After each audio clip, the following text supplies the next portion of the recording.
Bonjour. Troisième jour de cette balade. Il y a eu beaucoup de vent et de pluie cette nuit. Bon, heureusement que j'étais à l'abri. Et j'ai pas trop senti le froid et l'humidité. Après, je suis sous des couches et des couches de vêtements. Et du coup, tu peux pas bouger pendant la nuit. Et j'ai l'impression que ça a séché. En fait, vu que j'ai dormi dedans et que je dégage de la chaleur, j'ai l'impression que ça a séché. Mon duvet qui était trempé.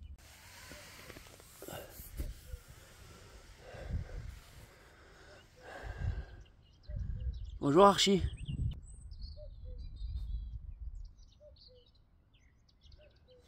Ah, il a bien plu. Hein. Il a bien flotté. Ouais, c'est encore un peu... C'est froid, quoi. C'est encore un peu humide, mais c'est... J'ai pas l'impression que c'est... J'ai plus l'impression que c'est... Parce que hier, vraiment, je faisais ça, là. Et il y a de la flotte qui tombait. Puis après, il y a eu un... Ouais, regardez, je vais vous montrer un truc. Regardez, quand tu tends le duvet... Voilà, tu vois au travers, là. Voilà. Là, la tache noire que vous voyez, c'est les plumes qui se sont réunies en une grosse boule parce que ça a été trempé. C'est censé être opaque comme ça. Là, ça veut dire que là, ici, là, il y a plus rien qui retient la chaleur, quoi. Juste, t'as le froid qui rentre par là. Regardez, là, on le voit bien, là. Là, la bande noire, c'est une bande de plumes, et à côté, c'est juste de l'espace, c'est du vide. Donc ouais, mon duvet, je pense qu'il est clairement foutu. Il fait froid, là, je suis sorti de la couette. Donc, je vais manger un bout, défaire le camp et avancer tant qu'il pleut pas trop là. Ouais, ça va être compliqué cette journée, il fait froid, c'est humide, il pleut. Allez, bonne vidéo.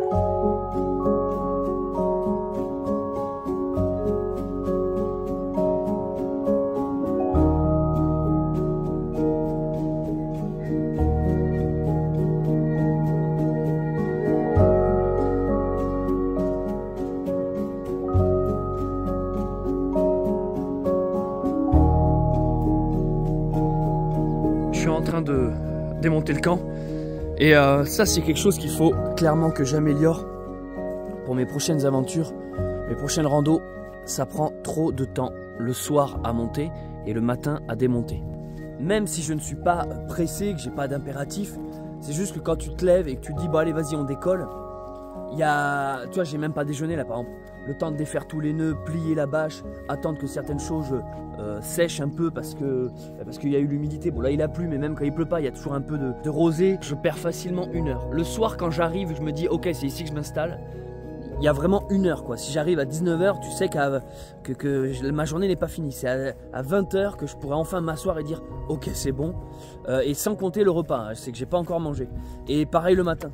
Donc là j'hésite même à rester à Agen ce matin et peut-être aller jusqu'au village me prendre un café plutôt que de rester encore là et refaire un café machin. Donc ouais, améliorer ça. Et pour être franc avec vous, il y a un abonné qui rentre en contact avec moi qui m'a dit qu'il pouvait m'envoyer une tente. Alors j'ai accepté. Et je pense que pour mes prochaines randos, je vais repartir sur une tente. Moi, vous savez, j'en ai pas de tente. Depuis le temps que je fais des randonnées, j'ai pas de tente. On m'en a toujours prêté ou alors j'ai fait toujours avec le tarp. Mais j'ai jamais eu de tente, vraiment à moi. Du coup là je vais enfin découvrir la joie d'une tente. Et il me tarde déjà de la recevoir pour tester tout ça.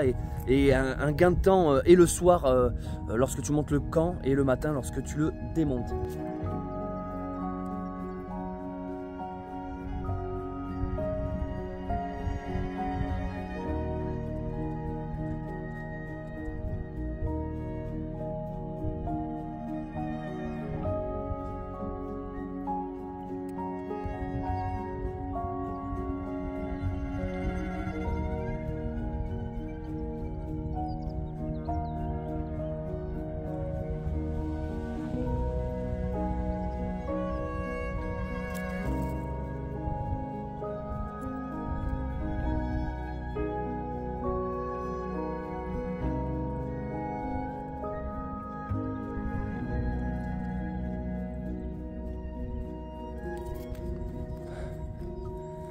Allez, on reprend la route. J'ai été super lent ce matin, je sais pas pourquoi en plus. Hein. J'ai tout bien rangé correctement, mais ça a traîné, ça a traîné. Bon, bien sûr, j'ai tout remis en place. J'ai tout nettoyé derrière moi. Comme on dit, leave no trace. Donc partir sans laisser de traces. Tout nettoyer, tout cleaner. Ni vu, ni connu. Par contre, j'ai pas bu de café. Alors, parce que là, si je buvais un café, c'est bon, je passais ma journée dans le champ. Donc j'espère que le prochain village, je crois que c'est Saint-Julien-de-Cheptail, est pas trop loin. Il y a Archie qui est trop bizarre depuis tout à l'heure. On dirait qu'elle a vu un truc. Regardez, regardez. Qu'est-ce qu'elle fait?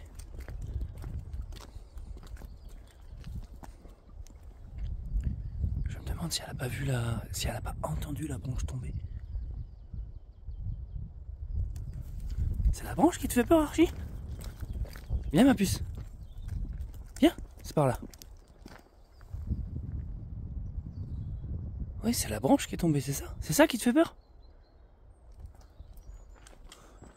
Là oui. Oula oui, oui, là. Allez, viens ma puce, c'est fini, c'est rien. C'est ça qui te faisait peur depuis tout à l'heure? Ça c'est assez fou, je dois avouer. En fait, on était dans un champ, on a passé la nuit, mais assez loin, tu vois. Et c'est vrai qu'il y a un peu de vent depuis ce matin, mais bon, rien non plus d'exceptionnel. Puis pendant que j'étais en train de lui mettre le bas, je sentais qu'elle était nerveuse, elle arrêtait pas de chier partout. Et quand ils font ça, généralement, c'est qu'ils sont un peu stressés. Je disais, mais qu'est-ce qu'elle a? Et elle regardait tout le temps au loin. Je disais, elle a vu une bête, un renard, elle a vu un truc qui la stresse. Bon bref, je prends l'équipement, machin, on s'en va. Et là, je la vois bugger devant l'arbre, là, vous avez vu? Je me suis dit, mais attends, mais je pense, ma théorie c'est la suivante, qu'elle a dû entendre la branche tomber il y a peut-être déjà 1 heure de ça. Et qu'elle a enregistré que c'était là. Et elle se souvenait de l'endroit exact alors qu'on n'était pas à côté. Je veux dire, elle pouvait pas le voir de visu. Tu vois, c'est vraiment qu'un truc avec l'oreille, quoi, avec l'ouïe. Donc elle s'est souvenue qu'il y avait la branche là et c'était précis, mais c'est incroyable. Hein.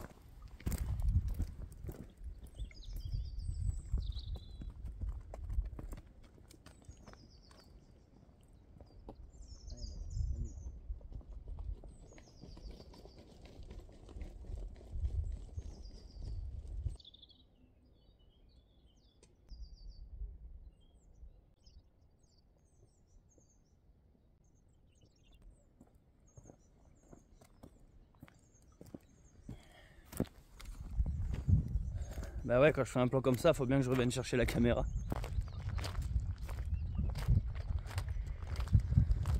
C'est vraiment dommage qu'on n'ait pas la belle météo. Je la sens tendue aujourd'hui, Archie. Elle est sur le qui-vive, elle sursaute au moindre truc. Tout à l'heure, il y avait une rivière, ça faisait 5 minutes qu'on marchait à côté, elle n'avait pas vu. Puis d'un coup, elle a vu la rivière, elle s'est mise à paniquer. Enfin, elle est nerveuse là, je sens. Ça va, ma belle? Oh là, oui, t'es énervé, toi. Mais je pense avoir une théorie pour ça. En fait, toute la nuit, on entendait des ânes au loin. Et elle leur répondait, bien sûr. Elle m'a réveillé au moins 10 fois dans la nuit. Et je pense que là, elle est excitée parce qu'elle sait qu'on s'approche du coin où ils étaient. Donc elle est en train de les chercher, je pense. Elle cherche les ânes qu'on a entendus toute la nuit, avec qui elle a parlé finalement. Toute la nuit. Là, je vois qu'il y a des chevaux, ils sont peut-être là-bas. On va voir? Allez, je vais te laisser dire bonjour à tes copains. C'est vrai que tu leur as parlé toute la nuit. J'ai tout entendu, moi, votre conversation. En même temps, quand tu gueules dans la vallée, comme ça réveille. Ici, il y a un cheval. Et là, un poulain.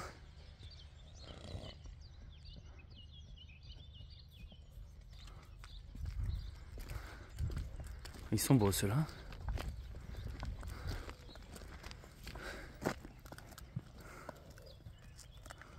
Wow. Elle veut pas que Archie s'approche du petit. Hein. Putain, ils sont beaux. Eh ben bébé, t'as des jambes trop grandes? T'hésitais entre cheval ou girafe, toi, non? Et toi, t'hésitais entre un broching à Lioré des Mares ou être un cheval. Finalement, t'as pris un peu des deux. Je crois bien avoir trouvé les ânes, les amis. Les ânes avec qui Archie a parlé toute la nuit. Ils sont sur le chemin. Bah écoute, Tu vas enfin pouvoir les rencontrer. C'est le Tinder des ânes en fait. Il n'y a pas de 4G, pas de 3G, pas de 5G, c'est juste tu cries au loin. Puis s'il y en a un qui te répond, c'est un match.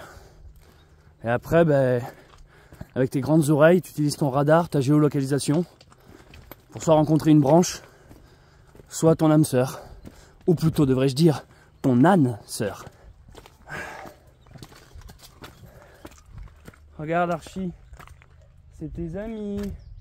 C'est fou comme Archie, elle est sociale, elle s'arrête au moindre cheval, au moindre chien, même un chat, le moindre animal, elle veut aller le voir, elle veut parler avec lui. Sindel à côté, c'est une sorte d'âne un peu autiste qui veut juste avancer et qui veut qu'on lui foute la paix, quoi. Deux caractères bien différents. Ça va les gars?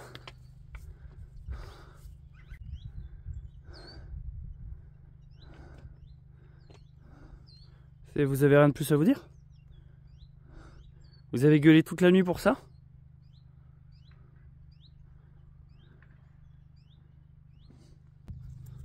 Très embarrassant comme situation. Non, faites pas attention à moi, j'observe simplement. Allez-y, faites comme si j'étais pas là. Hein. Ah, c'est déjà le cas? Ok. Et alors maintenant, bonjour pour faire décoller Archie. Maintenant qu'elle sait qu'il y a des amis derrière, elle va faire des blocages toutes les 2 minutes, voilà. Archie quoi. Elle veut retourner. Non, bien. Sur Stevenson, quand je marchais avec elle, et toutes les fois où on a bloqué, c'était pour ça quoi.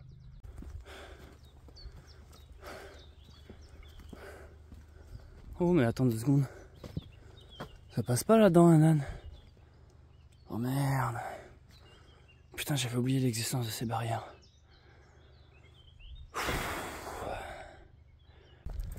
Bon, finalement, je suis retourné en arrière. J'ai pris une route qui est censée me ramener à Saint-Julien. Le temps est mi-figue, mi-raisin, comme d'hab. C'est-à-dire que là, par exemple, je viens de me dessaper parce que j'avais trop chaud. Et au final, ça y est, il s'est remis à faire froid. Donc là, il y a du vent. Et du coup tu passes ton temps à enlever les habits, les remettre, enlever. Donc il faut toujours les avoir à portée de main. Bon alors là le chemin est magnifique. Mais je suis pas certain que ça va passer avec les 2 sacoches. Waouh. C'est incroyable.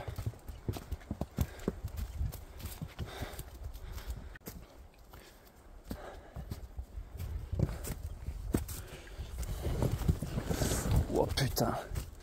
Ah ouais, les sacoches vont morfler là. Oh, j'ose même pas me retourner pour vérifier.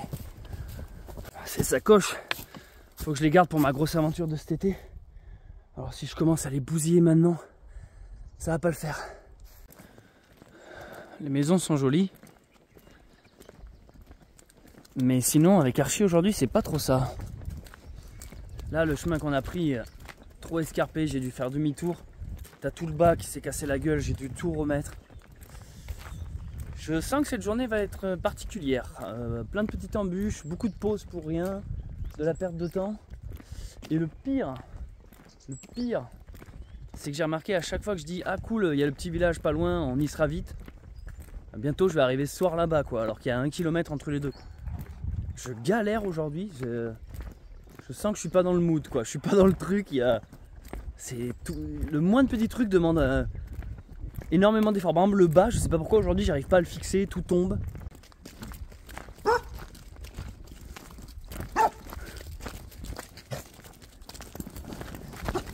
Archie, calme-toi. Eh bien c'est pas sans galère qu'on arrive enfin à Saint-Julien-de-Chapteuil. Pour la petite anecdote, le premier jour que j'ai retrouvé Archie, Nicolas m'a dit ah bah si tu veux tu vas à Saint-Germain-de-Chapteuil ce soir, Saint-Julien-de-Chapteuil ce soir. En gros voilà, le jour où j'ai pris Archie dans son pré, il m'avait dit ouais comme ça demain matin il y a un marché, tu pourras être au village et tout. Ça fait 3 jours, hein. Heureusement que le marché m'attendait pas. Hein. Avec la petite église qui domine l'ensemble du village. Alors, ça fait longtemps qu'on n'est pas passé dans une grande ville comme ça. Donc première étape, vous l'aurez compris, c'est de trouver un vrai café. J'en ai un peu marre du café lyophilisé là. Un vrai petit café, on va essayer de se manger un bout aussi. Et alors après les amis, il faudra que j'étudie la carte tout simplement. Parce que ce voyage, mine de rien, ne peut pas durer plus longtemps. Archie est déjà prise, elle a d'autres rendez-vous après moi.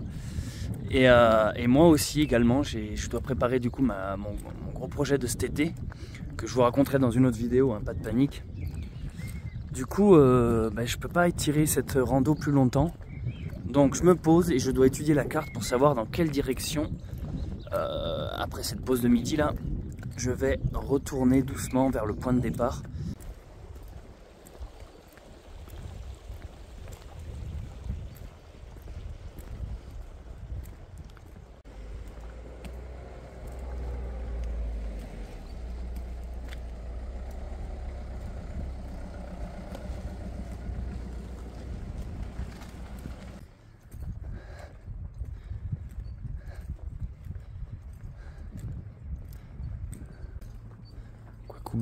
Kwakubae, un pagnon.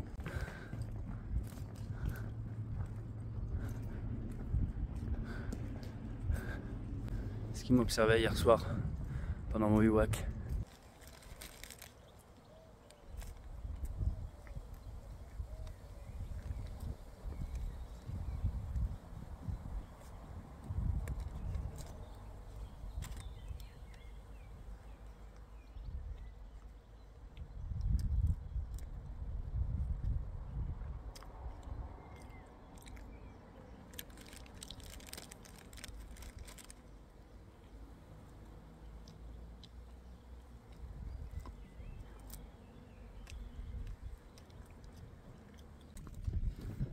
Petite mise à jour de mon histoire. Donc je suis arrivé à Saint-Julien-de-Chepteuil. Je me suis dit cool, je vais trouver un bar ou un café ou un resto pour manger, m'installer. En fait la plupart des restos étaient en intérieur et donc pas de terrasse. Et du coup j'allais pas laisser Archie dehors et moi bouffer comme un gros porc à l'intérieur. Donc j'ai fini par trouver un petit sandwich dans une boulangerie. Et j'ai trouvé un parc où manger. On s'est bien reposé. Et là je vois qu'à 15 h il y a une petite supérette qui va ouvrir. Donc en attendant 15 h je vais aller visiter l'église de Saint-Julien parce qu'elle a l'air jolie. Avant de me renfoncer dans le sauvage, besoin de refaire quelques petites courses. Ah ouais. Ouais, c'est beau là.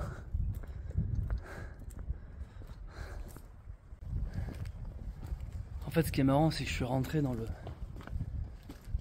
seul restaurant où il n'y avait pas à manger, quoi. Bonjour, vous faites à manger? Non.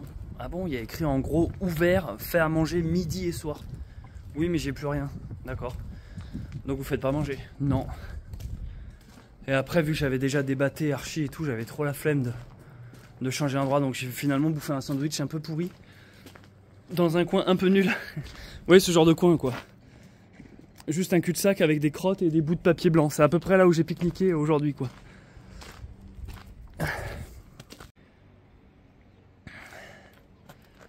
Des fois, tu vois, le petit truc, j'avais repéré Saint-Julien-de-Chepteuil sur ma carte, je m'étais dit cool, confort assuré, tu vois. Quand j'arriverai là-bas, bon café chaud, petit resto, rien de tout ça. Finalement, le confort, je l'ai quand je suis dans le sauvage, quoi. Après, les gens d'ici sont super accueillants, hein, c'est pas le problème. Hein. C'est juste que je sais pas, y a rien qui coulait de source. Je rentre dans un truc, c'est fermé, après ils font pas à manger, après je m'installe dans un coin, c'était nul, il y avait des crottes de chien partout. À un moment donné, tu sais, ça fait autant de comment dire, autant de signes qui me disent bon allez, retourne marcher Céleste, fais pas une pause ici, quoi. Rien que pour venir ici, ça a été galère, hein. J'ai l'impression d'avoir nagé à contre-courant. Vous voyez ce que je veux dire? Cette sensation de tiens, c'est bizarre, ça rame, quoi. Bon, en tout cas, vraiment joli l'église sur son petit monticule, son petit tertre.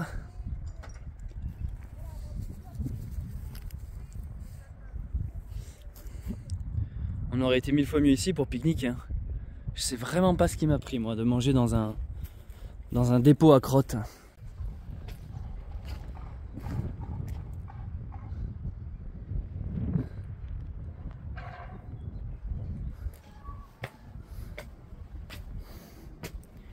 J'ai trouvé une petite patte de chien. Derrière, il y a un numéro de téléphone. J'ai essayé d'appeler, ça n'a pas répondu. Alors je le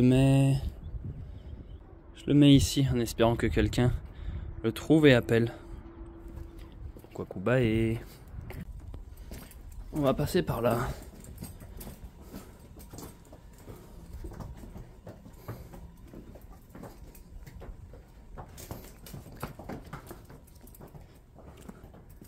Archie est beaucoup plus minutieuse que Sindel. Je prends quand même conscience que Sindel, mon ânesse, c'est un 4x4. C'est un vrai pick-up qui passe partout. Archie, je vois qu'elle est un peu plus, on va dire, hésitante et peureuse. Nous avons enfin quitté Saint-Julien-de-Chapteuil. Bon, et le souci quand on improvise son chemin, qu'on ne suit pas nécessairement des trucs de rando, des GR ou des petites randonnées, c'est que des fois on fait des choix qui sont pas les meilleurs. Là en l'occurrence pour quitter la ville, obligé de me taper ce grand axe. Bon, la bonne nouvelle c'est que le soleil est là, mais voilà, il y a des bagnoles, totalement le genre de route que je déteste avec un âne. Donc bien sûr faut être prudent, on fait bien attention. Mais bon, la bonne nouvelle, c'est que si j'ai bien lu ma carte, et je sais que je l'ai bien lu, vu que maintenant je suis un expert en lecture de cartes, je vais rattraper un petit chemin là-haut. Et on m'a parlé d'un village où il y avait un joli château. Donc on va aller voir ça, ça va être notre objectif pour la journée. Je vais être franc avec vous, là ça fait quoi, 3 jours qu'on marche. Et en fait, j'ai besoin d'un objectif, moi. J'ai besoin de me dire, ok, je vais là. Vous savez, comme sur une petite carte où tu fais une croix pour dire c'est ici mon lieu de rendez-vous. Parce que de faire ce que je fais là, juste de errer en se laissant un peu guider, finalement il y a beaucoup de moments creux, plats. Et quand tu fais une pause, t'as pas ce truc qui te fait dire allez, je reprends la route parce qu'il y a un objectif au bout. T'arrives pas à te dire bon allez, j'y vais, faut que demain je sois là. Il y a un peu ce truc où t'es livré à toi-même. Et finalement, l'errance, c'est un truc qui est proche un peu de la tristesse, j'ai l'impression. Il y a un côté un peu solitude, où tu sais pas quoi faire, donc tu déprimes, donc tu erres un peu sans but, comme dit l'expression. Et j'y trouve moyennement mon compte. En fait, ce que j'aime, c'est bien sûr marcher avec Archie, c'est randonner, c'est faire du bivouac, c'est faire des vidéos, profiter des paysages, tout ça, c'est génial. Mais quand tu fais tout ça sans but précis, juste en mode bon vas-y, je vais voir ce village pour voir, il manque une saveur, il manque un truc, c'est comme un repas sans sel quoi. C'est le même repas, ça va t'apporter la même dose d'énergie, de calories, mais c'est un repas qui manque un peu de fun. Donc là, oh, il y a un bel arbre en face de moi là. Magnifique. Et ce chemtrail. Je voulais faire l'expérience de ce truc un peu sans but, sans destination précise, juste on va au gré du vent. Bon, c'est bien, mais comme je dis, c'est pas fait pour moi ça. Moi j'aime bien, par exemple, pendant mon aventure Le Messager, quand je me suis fixé l'objectif, waouh, il est immense. Hein. Quand je me suis fixé l'objectif de Lourdes, vous voyez, ça te met un truc qui brille au loin, tu vois. Comme un objectif, comme dans les jeux vidéo, ça te met une quête à aller accomplir. Moi j'ai besoin de ça, c'est un peu ma carotte qui me fait avancer, vous voyez, pour reprendre la métaphore des ânes. J'ai besoin de cette carotte, ou par exemple quand tu vas à Compostelle, ou quand tu fais le GR70, enfin, il y a toujours une sorte de finalité, quelque chose à accomplir. Que là, de prendre un chemin, d'en voir un autre, dire ah bah on va là, ah ben maintenant on va là, on tourne à gauche, on tourne à droite. C'est, je sais pas. Et quand je regarde mon parcours là sur la carte, pas Visorando mais Géoportail là, la map que j'utilise, finalement j'ai l'impression qu'il y a beaucoup de, tu vois, je piétine en fait, je tourne un peu autour d'une même zone sans vraiment aller m'aventurer bien loin. Alors que ce qui me plaît dans l'aventure, c'est quand tu pars à la découverte, que tu avances de l'inconnu et que tu laisses derrière toi sans cesse le passé et que tu n'y reviens pas. Que là je sens, si vous voulez, que je patine et je zone un peu autour parce qu'il faut pas trop que je m'éloigne parce que dans quelques jours je dois rendre archi. Donc il y a ce truc où j'ai l'impression d'errer sans but, quoi. Voilà, je me répète, mais je pense que c'est important ce truc là. Parce que finalement il y a une morale, il n'y a pas que pour la rando que ça s'applique, c'est aussi dans la vie, quoi. Quand tu as un objectif, quand tu as une destination, quand tu sais un peu vers où tu vas, ben tu avances, tu progresses et tu connais tes objectifs à la journée. Tu dis aujourd'hui je vais faire ci, aujourd'hui je vais faire ça. Donc comme un escalier, tu franchis les marches une à une pour avancer. Que quand tu erres un peu sans but, sans passion, sans objectif précis, et ben ça donne ça, ça donne que tu patauges, tu tournes en rond, tu refais un peu les mêmes erreurs. Ouais, il y a quelque chose de très... il y a un enseignement à tirer derrière tout ça, derrière ce concept de l'errance, qui est finalement assez différente, et très différente même, du concept de la randonnée, et je dirais même plus du concept du pèlerinage. Il faut bien différencier tout ça. Pèlerinage, randonnée et errance. Et ben j'aurais un peu testé les trois, et je sais quel est mon favori. Ah, donc c'était une église du 12e siècle qu'on a vue là-bas. C'est pour ça qu'elle était belle et chargée. Kwakuba, et ça va? Je vous présente Apagnan. Kwaku the te boude.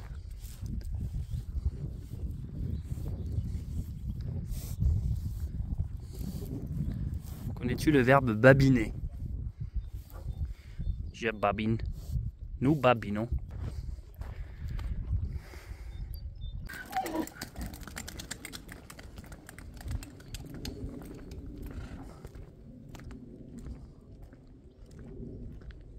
Trouvé un copain?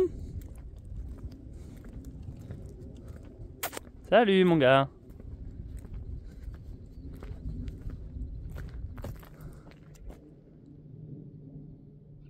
Bonjour, je m'appelle Archie. Moi je m'appelle Apagnan. Tu fais quoi derrière cette clôture? Je broute et je surveille mes amis. Ils nous surveillent. Et toi tu fais quoi? Je me balade avec ce youtubeur habillé comme un con. T'as trop pas de chance. Ouais, enfin toi non plus t'as pas de chance, t'es derrière une clôture. J'avoue, je suis même derrière un poteau maintenant. Il y a une personne qui a posé dans les commentaires la question suivante. Céleste, est-ce que toi aussi, quand tu rentres chez toi après plusieurs jours de randonnée, tu déprimes? Et je trouve que c'est un sujet assez intéressant, que j'ai déjà abordé par-ci, par-là dans mes vidéos, mais on va le développer aujourd'hui. Oui, quand tu as été passer plusieurs jours dans le sauvage, en randonnée, faire du bivouac par exemple, quand tu rentres dans ton quotidien, dans ton appart, dans ta maison, en famille, entre amis, t'as un énorme coup de dépression. T'es triste en fait. T'es triste parce que tu retournes dans une sorte de routine quotidien qui te paraît morose, à côté de toute l'aventure que tu viens de vivre. Et alors cette dépression, elle vient d'où exactement? Qu'est-ce qui se passe? C'est très simple. Ce qui se passe, c'est que c'est pas que vous avez été faire quelque chose d'exceptionnel le temps d'un week-end ou d'une semaine de rando et qu'ensuite vous reprenez la vie normale.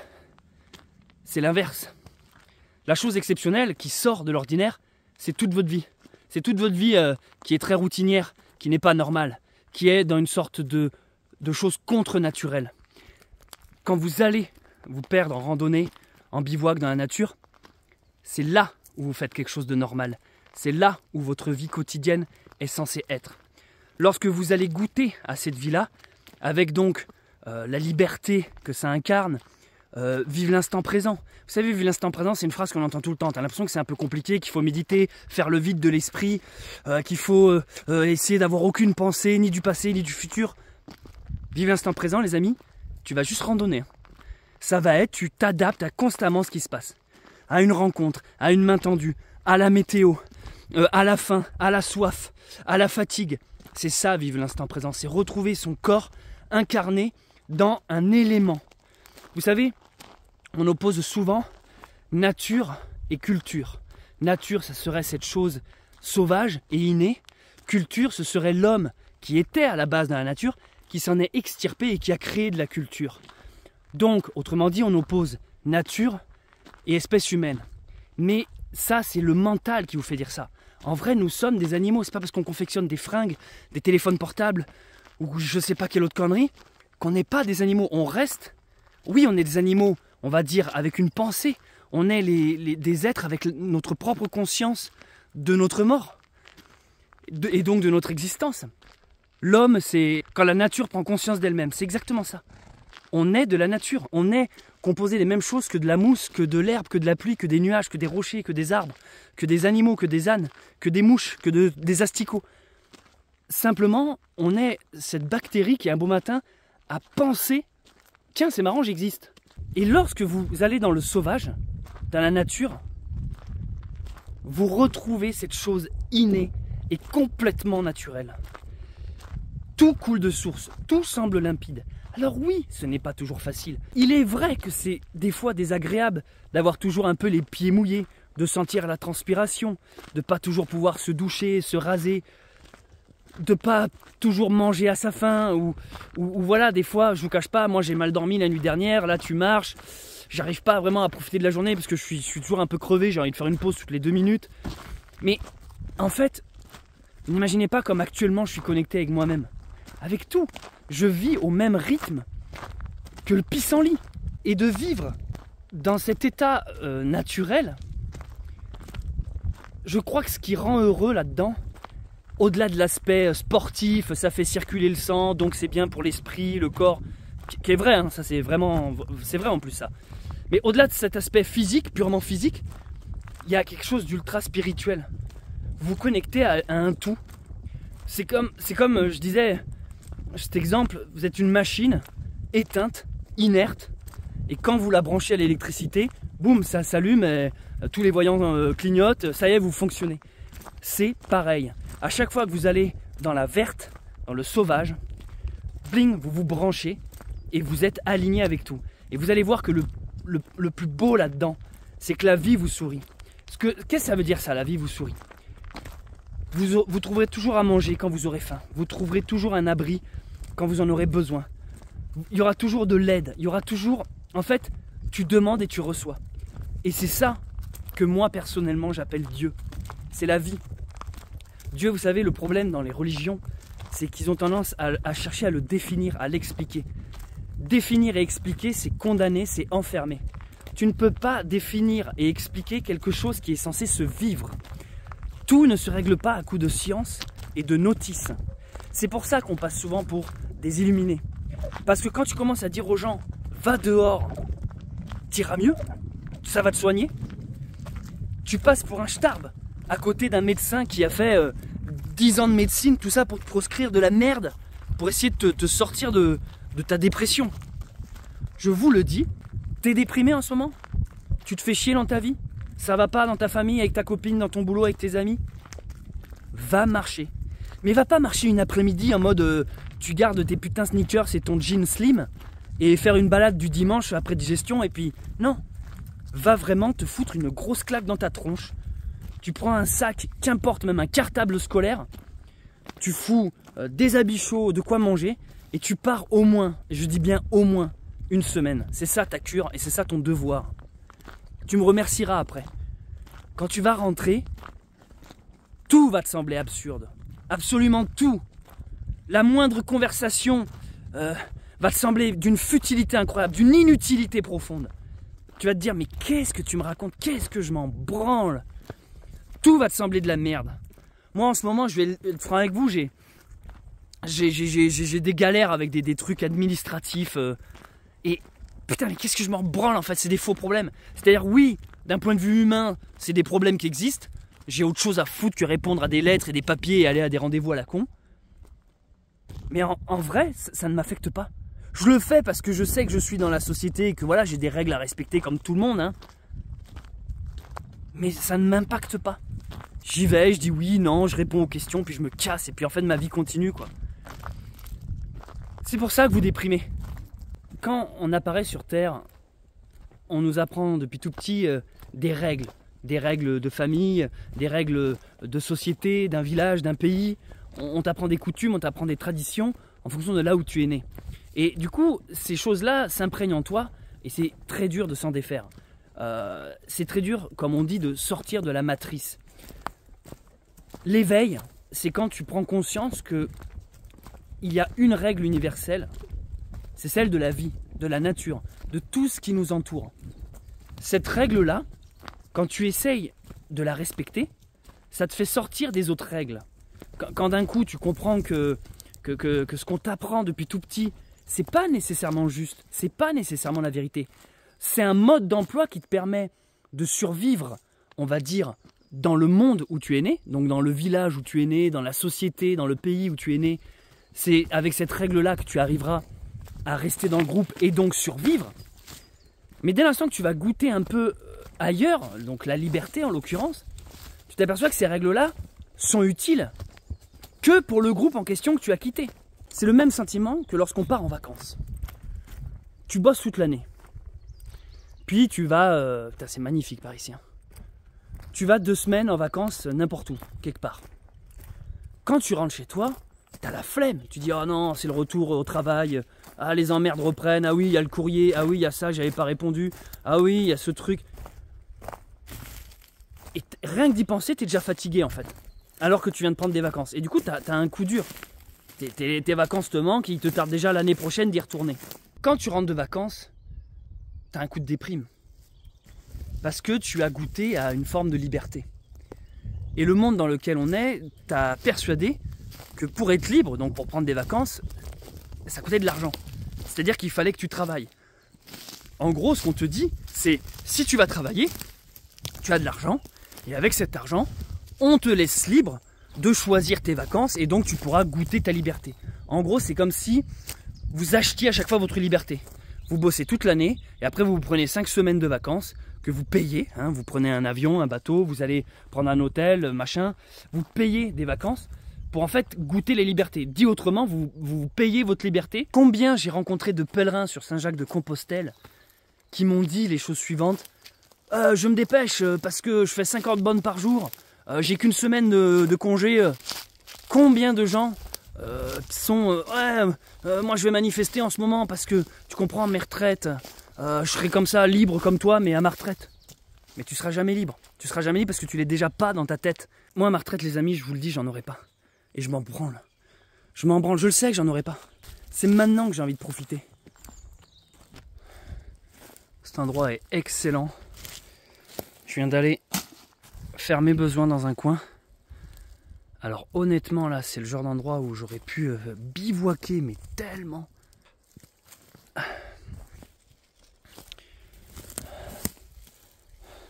À chaque fois que je suis rentré de mes randonnées, qu'elles aient duré 3 jours, 1 semaine, 1 mois, 5 mois, j'ai toujours eu du mal à revenir dans un rythme.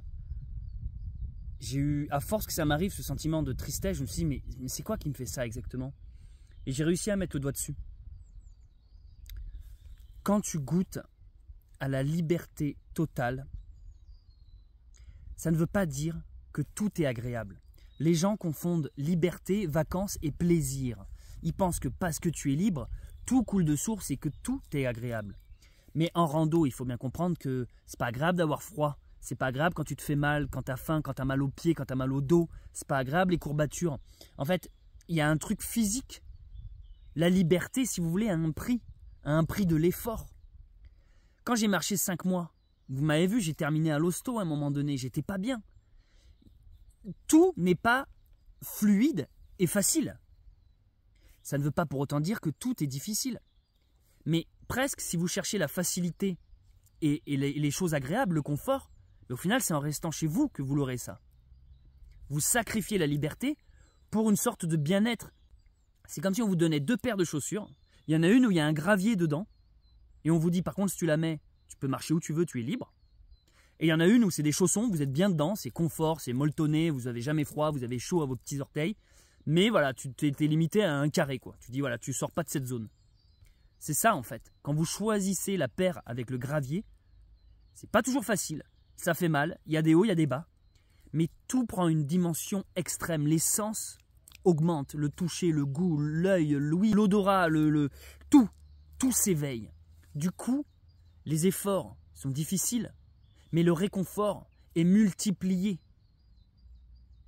Le simple fait d'être assis à une terrasse de café et boire un café, c'est le meilleur café du monde. Parce que vous l'avez mérité. Le café que vous aurez payé hors de prix chez vous et que vous vous servirez tous les matins n'aura pas ce même goût, n'aura pas cette même saveur du café que vous avez été chercher, que vous avez mérité. J'ai pris conscience de ça il n'y a pas longtemps. En fait, je suis fier de moi. Je suis fier d'avoir accompli le messager.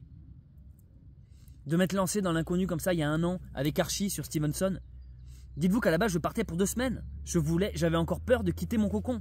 Je me disais, allez, je prends un risque. Hein. Je marche 2 semaines avec un âne, mais vite, après, je rends l'âne et je rentre chez moi bien au chaud. Hein. Voilà, allez, on y va. Et en fait, je me suis laissé emporter par le courant. Je me suis dit, mais j'ai peur de quoi? Pourquoi je veux rentrer? Et allez, bas les couilles, on y va. Vas-y, j'achète un âne et on marche 5 mois. Tu vois. Je suis très sincère avec vous, j'ouvre mon cœur en vous disant ça. J'ai connu le véritable bonheur et la liberté totale pendant mon aventure le messager. Quand tu goûtes ça, quand tu sors des rails du quotidien, c'est pas que tu n'arrives pas à revenir dans ta vie d'avant, c'est que c'est plus possible. C'est un point de non-retour. Imaginez, ça c'est votre vie, bien dessinée, bien délimitée. Vous partez en vacances, mais vous y revenez. Vous allez faire une rando d'un week-end, mais vous y revenez. Il y a toujours ce truc de l'aimant, où vous revenez toujours chez vous, à votre point central. Votre boulot, votre famille, vos amis, votre travail. Et je ne pensais pas que ça allait faire ça. Je suis le premier à étonner. Quand je suis parti marcher, il y a quelque chose qui... La distance a rompu. Impossible de retrouver cette zone. Maintenant, je suis comme ça. Et quand j'ai essayé d'y revenir, j'étais plus à ma place. C'est tout simplement impossible. Je vais même vous dire encore plus loin. Tant que vous ne l'aurez pas vécu, vous ne pourrez pas comprendre de quoi je parle.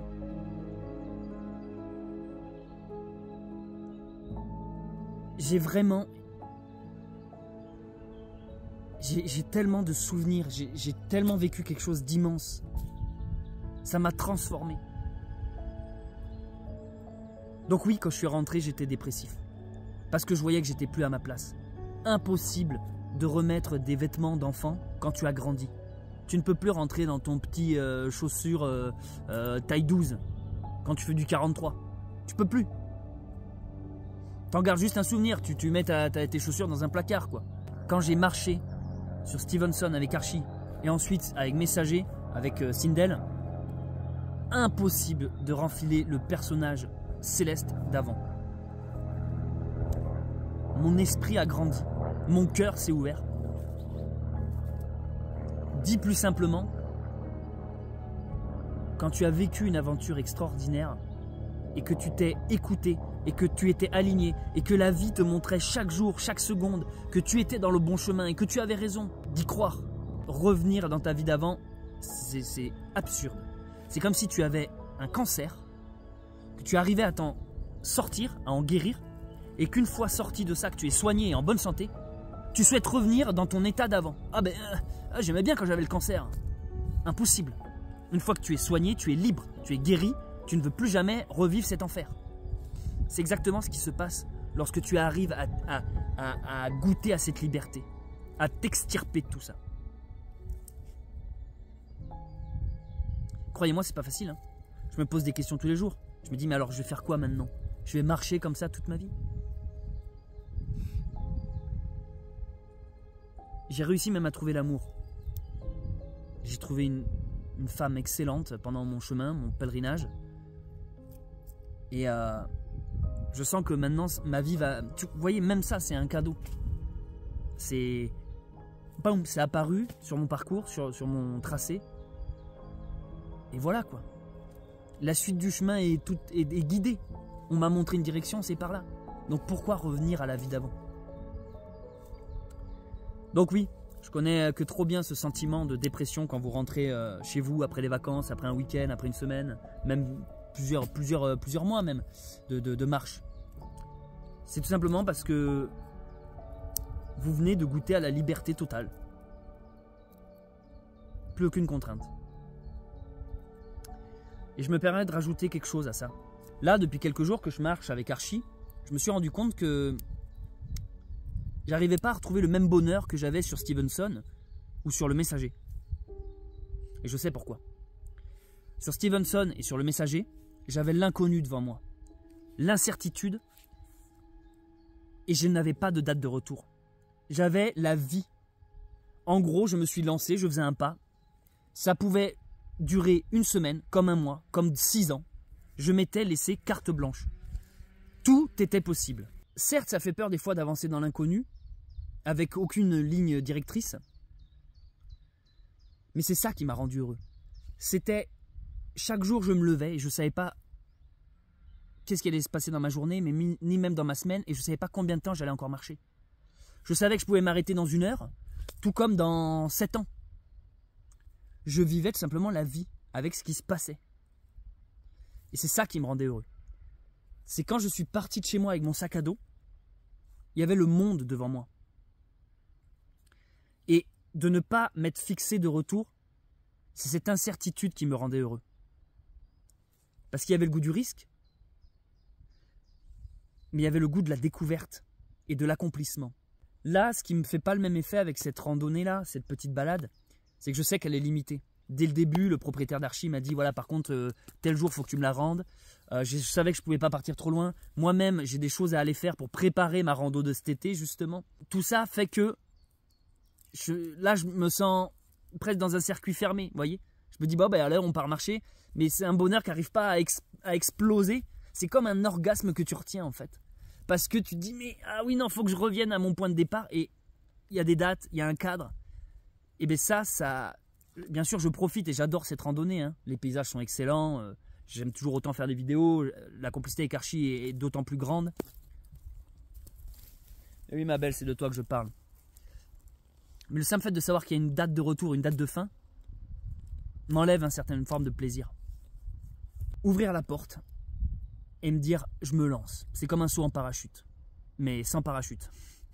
C'est ça le truc. C'est ce qu'on appelle la foi. Tu sautes sans parachute, mais tu sais qu'au bout, quelque chose amortira ta chute. Tu le sais. C'est même pas tu le sais, c'est que tu en es extrêmement convaincu. Et c'est ce qui se passe. C'est ça qui me rend heureux. Dans le bouquin Le Seigneur des Anneaux, livre initiatique, à la fin, il est impossible pour Frodon, après avoir porté son fardeau et après avoir vécu tout ce périple, il est impossible pour lui de rentrer à Hobbitbourg. Ils doivent se quitter sur les rivages. Souvenez-vous de cette scène dans le film, ils se disent au revoir sur le quai et Frodon s'en va. C'est l'impossibilité, après un énorme voyage initiatique qui t'a transformé, l'impossibilité de revenir dans ta vie d'avant. Tu pars vers d'autres rivages, tu pars vers un autre monde. C'est exactement ce qui s'est passé pour moi. En marchant sur le Messager, ça m'a tellement transformé qu'il est impossible pour moi maintenant de revenir à Hobbitbourg. C'est une métaphore. Même si je reviens physiquement au bunker sauvage, je ne suis plus le même et j'ai du mal à trouver ma place. Mais je m'inquiète pas. Je m'inquiète pas parce que jusque-là, à chaque fois que j'ai écouté mon intuition, mon cœur ou ma bonne étoile, la vie m'a donné raison. Les synchronicités sont apparues sur mon chemin pour me dire « Oui Céleste, c'est bien par là, continue ». Toi qui regardes cette vidéo, vraiment, je te souhaite de connaître un jour ce vent de liberté qui m'a porté. Je te souhaite ce réveil. Je pense que si vous êtes abonné à cette chaîne, vous avez déjà eu ce réveil. Mais je vous souhaite de continuer là-dedans. C'est un effort de tous les jours. Ce n'est pas genre, tu atteins l'éveil et c'est bon, c'est fini, tu as évolué comme un Pokémon, aucune possibilité de régression. Non. C'est une nage perpétuelle. Tu dois constamment avancer. Paix et amour sur vous. Je reprends la route.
Je profite des derniers rayons de soleil pour vous montrer le camp.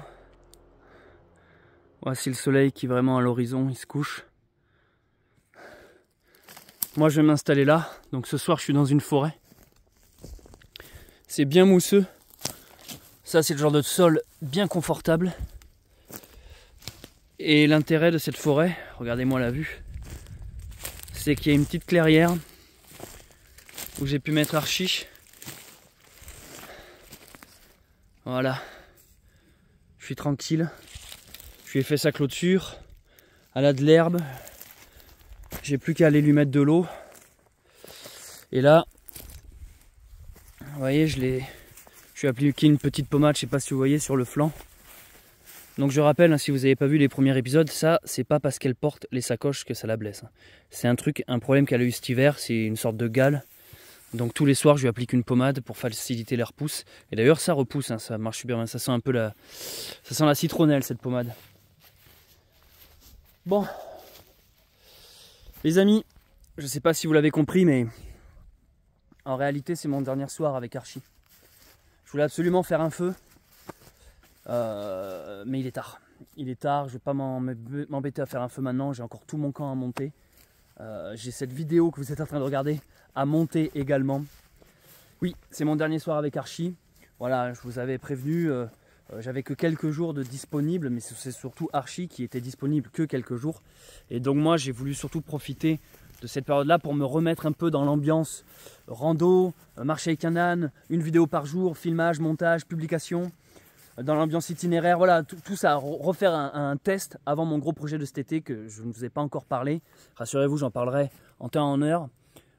C'est une histoire de semaine pour ce gros projet d'été. Je pense qu'il va vous plaire. Et du coup, tout ça, c'était un exercice en fait, un entraînement. Et plutôt que de simplement m'entraîner autour de chez moi, je voulais revoir Archie personnellement parce que ça me tenait à cœur. Et je sais aussi que beaucoup d'entre vous voulaient des nouvelles d'Archie. Parce que vous avez été nombreux et nombreuses à tomber sous son charme pendant mon aventure sur Stevenson. Oula, mon objectif est très sale. Voilà, ça va mieux. C'est ici que Archie et moi, nous allons passer notre dernière nuit. Demain, je retourne donc à notre point de départ. Mais en tout cas, je vous remercie d'avoir suivi ce petit périple de 3-4 jours. Je vous rappelle que si vous êtes intéressé pour louer un âne, je vous mets toutes les infos dans la description. Pour joindre Nicolas et pourquoi pas aller faire Stevenson cet été. Archie, c'était excellent de te retrouver. Sache que j'ai beaucoup apprécié et j'ai retrouvé notre feeling comme si on s'était jamais quitté, honnêtement. T'es vraiment belle. Mais écoute, elle sait que je parle d'elle. Ce n'est pas un adieu, ce n'est qu'un simple au revoir. Je pense qu'Archie et moi, on sera amenés à se revoir. J'espère que ça vous a plu en tout cas. Il me reste plus qu'à aller monter le camp. Et demain, je ramène Archie chez elle.